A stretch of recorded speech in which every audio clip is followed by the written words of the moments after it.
can I ask you, if you may, to quote some hadiths or verses from the Quran that you find particularly reprehensible? Well, the Quran in chapter 98, verse 6, it says that the unbelievers from among the people of the book, that is Jews and Christians who don't accept Islam, are the most vile of created beings. It says that the polytheists are unclean in chapter 9, verse 28. It says in chapter 9, verse 29, to fight against even the people of the book, that is primarily Jews and Christians, until they pay the jizya, which is a tax, with willing submission and feel themselves subdued, which has been the basis for the institutionalized second-class status for non-Muslims under Islamic law. Okay. You have Muhammad in a hadith saying that you offer he says, I've been commanded to fight against people until they confess that there's no God but Allah, and I am his messenger. And when they do, their lives and their property will be safe. In other words, their lives and property are not safe if they don't accept that he is the messenger of Allah. And there are many, many others that could go on. Let's bring in Imam Yunus Dadwala, who's an Imam in East London. Imam Dadwala, good morning to you. Good morning, good morning. You've heard Robert Spencer quote extensively from the Quran and the Hadith. How would you counter the words that he has just put out there? I think before we even go there, I think we just need to understand whether somebody like Robert Spencer or Pamela Geller should be banned in coming to this country, or whether their presence will be helpful or not. And I think that's the debate that we should be having. There should be fairness in the application of any banning orders. If we ban one extremist on the basis of hate speech, on the basis of community cohesion, not being conducive to the good of the country or to the good of the public, then it's the Home Secretary needs to decide whether they should allow Pamela Geller and Robert Spencer to come to this country, and especially on Armed Forces Day. I mean, is it going to be helpful for these individuals? Is it going to be respectful for these individuals, or is it going to be distasteful for these individuals to come and honour the memory of Drum and Lee Rigby? And but what is the issue here as well, Imam Dadwala? It's the generalisation. It's the ability of people such as Tommy Robinson, such as Robert Spencer, to be able to quote from the Quran. But there are many verses in the Bible. There are many verses. Different textbooks which can be easily taken out of context. And I think we don't have the time to debate. But Imam, with all due respect, I'm sorry, but so often on this show, we are asked by our Muslim listeners, why haven't you got an Imam on to theologically counter some of the things that are put out there? Now, you can't, unfortunately, come onto this show and evade that. We have to take this straight, because the failure to be able to do that, to counter that, is part of the problem, which allows the EDL to jump in and make up its own mind about Muslims. So as an Imam talking to Robert Spencer, and Robert Spencer has had plenty of discussions with Imams over the years, haven't you, Robert? Yes, many. Yeah, many. So can we have this discussion? He's put the quotes out there, he's said them. Now, as an Imam, someone who has studied the Quran back to front, inside out, please explain to us this context. Well, the context is, in this country, there are 3 million Muslims in the UK. They are following the Quran. I am following the Quran. Am I ordered by the Quran from the verses that he has quoted, which were from the time of 1400 years ago, during a time of jihad, a time of fighting non-Muslims at the time? Are we ordered, because I follow the Quran fully, am I ordered to kill so-and-so and so-and-so who's walking down the street, whether they are a Jew or a Muslim? No, I am not, and nor does any Muslim have a right to kill anyone on the streets of Britain, on the streets of the United States. But are Jews and Christians inferior to Muslims? No, they are not. Every person is valued. So it doesn't say that in the Quran then? If it says that, it will be in a context. So, for example, if it says they are unclean, it means they're spiritually unclean. So how do we then... Okay, so if they're spiritually unclean, then that's assumed, does it not, that they are not the equal of Muslims? No, it's not about being equal. Every person has to be respected. And that's why we can't take a life. You've heard the verse being quoted. Where's the quote? Where's the quote in the Quran that says we are all equal? That Jews and Christians and Muslims are equal. Whoever takes a life, any life, whether it's Muslim or non-Muslim, it is like taking the life of every single human being. Quite, but there isn't anything in the Quran that you can identify which actually says. Not on the top of my head, and I wasn't asked to be prepared for. Well, you are an imam. I understand that, but Robert Spencer has been... he's not an imam. Yeah, but he's been... this is his field. And but Islam is your field, surely. Islam is my field, but I have not been called to discuss whether Robert Spencer and the verses of the Quran which he is quoting, I have been called to ask whether he should be allowed in to this country or not. Right, but as I pointed out, the reason that I wanted an imam on the show was to be able to counter the kind of accusations that we hear from people like Tommy Robinson and people like Robert Spencer about it, because the problem is that what the problem is, surely, Imam Dadwala, is that Muslims, a very small minority of Muslims, these jihadists that Robert Spencer speak of, they are not contextualizing these lines, are they? So they're feeling as though they've got carte blanche. Yeah, and the 99% who are they not following the Quran? Well, the 1%, but the 1% might argue that they're not. No, but that's the 1%. There's always extremists in every single community. Absolutely true. You cannot generalize the whole community based on the extremist views.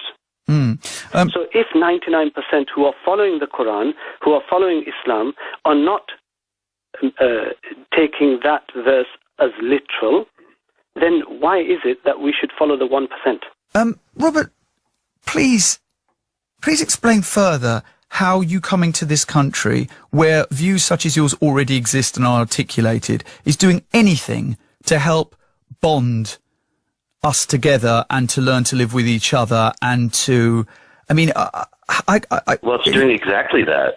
We're showing that there's an international coalition for freedom. Okay, but are you also determined to defend human rights and equality of rights of all people before the law? And within your speech, is there any mention of the fact that the vast majority of Muslims are peaceful and we are not against Muslims, we are not against Islam, we are against extremism? Is there anything in your speech to say That's to... obvious from everything that we say and do. It's obvious to anyone who is fair-minded. It's obvious to anyone who's interested in truth and actually reads what we really say and listens to what we really put out at these rallies. The fact is that, like I said before, any Muslim who genuinely stands for human rights and rejects the idea of the death penalty for the apostate and the oppression of women, wife beating that is sanctioned in the Quran in chapter 4, verse 34, and so many other things.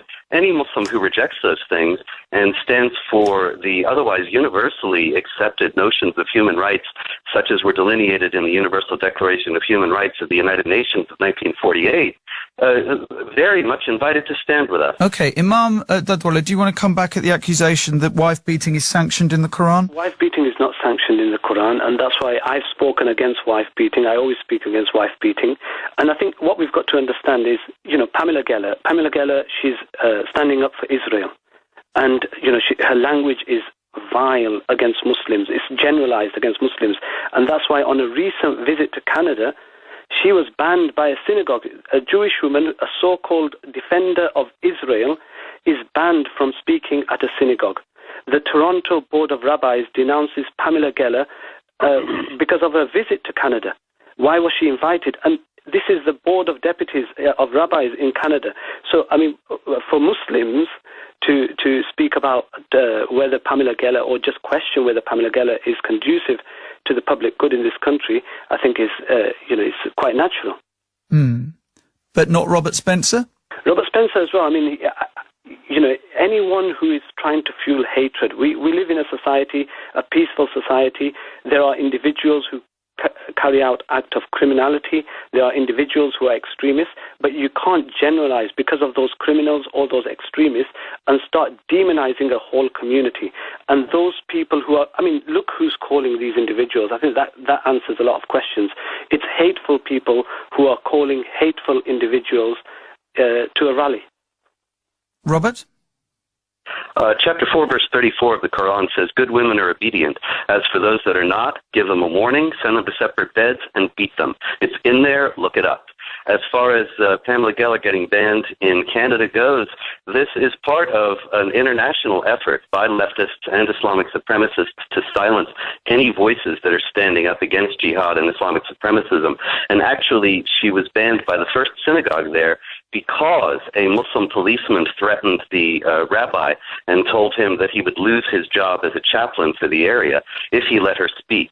And you see, all these things always go together. What we have is an unwillingness to debate, an unwillingness to deal with the truth, an unwillingness to grapple with the hard issues that jihad raises, and to come up with genuinely helpful solutions. Well, why aren't you doing an interfaith conference? The elements of Islam. Robert, why aren't you? Rise to this. Why aren't you saying, I don't want to speak to the EDL because the EDL in this country have a terrible reputation, that there are balaclava-wielding thugs who have been involved in violence with the police. You don't want to get involved in giving a speech to them. You want to get involved in giving a speech to an interfaith conference where you can discuss such issues. Surely that would be about social harmony in this country. We don't need anyone else coming over here and creating disharmony. Sorry? No interfaith conference is inviting me because they listen to the propaganda. Have you done your research on EDL? Have you done your research on the EDL? Yeah, have you? The fact is... Well, I interviewed the leader for an hour and a half last week, so yes, probably more so than you have. So, I mean, he was sitting right in front of me for 90 minutes yesterday. The EDL does not advocate violence and does not engage in anything except fighting back. Wait a minute, but it has some very unsavory characters who claim to be members of it. And in the same way that you condemn Islamic extremism, surely you should be condemning extremism within the EDL and having nothing to do with it. Yeah, absolutely. And so why are you speaking to them then? To know. Why do you keep interrupting me? You ask me a question. So why are you speaking to them? I happen to know and have verified this with Tommy Robinson and Kevin Carroll that these people that come in and give the Nazi salutes and have swastikas and all that, they are oftentimes infiltrators who are trying to discredit the organization. They go in to get their picture taken somewhere. They're immediately expelled. There is no tolerance for that kind of behavior within the EDL. And so what we have is a situation where these people are trumpeted by the media because you want to portray the EDL in a certain way.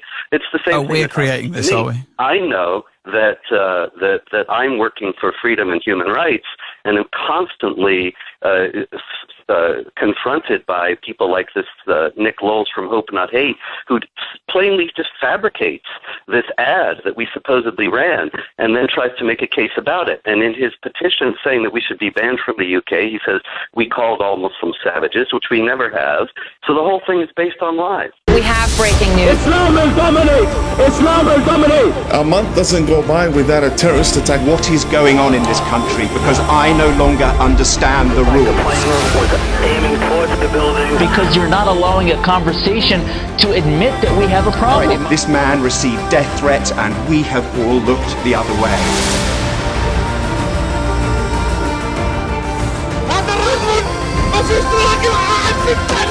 Jihad is a holy war declared against the infidel. The more you know, the more you would be afraid.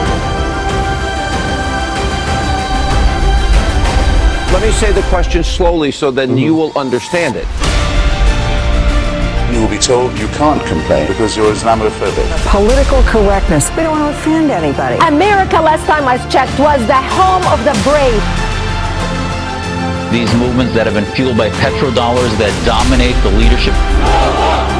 British police has started to enforce Sharia law. So you're threatening to come and get me, is that what you're saying? What is the penalty for apostasy? Won't even answer that question. Answer one question.